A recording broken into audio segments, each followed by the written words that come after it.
ভাইপো বলছে নন্দীগ্রাম থেকে অনেক অনুরোধ গেছিল। কেউ অনুরোধ করেছিল? সুফিয়ান। কে অনুরোধ করেছিল? কে অনুরোধ করেছিল? মামুনির গায়ে বোম ফেলেছিল যে? কে অনুরোধ করেছিল? দেবব্রত মাইতিকে খুন করেছিল যারা? কে অনুরোধ করেছিল? শিডিউল কাস্ট মহিলার অথিবালা আর এই 65 বছর তাকে খুন করেছে যারা?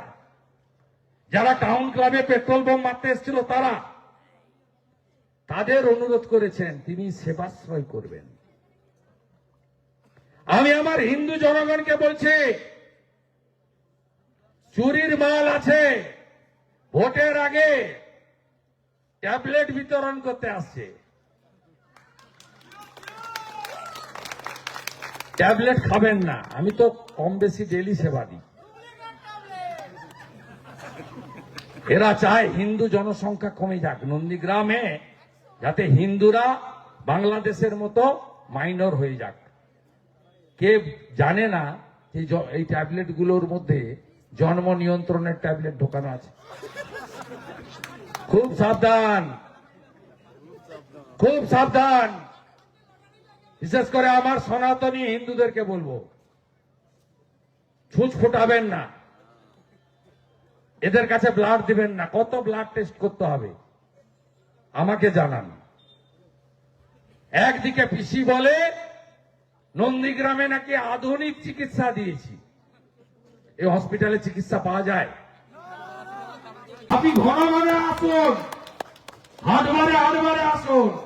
আপনি যত আসবেন তত ভোট বাড়বে।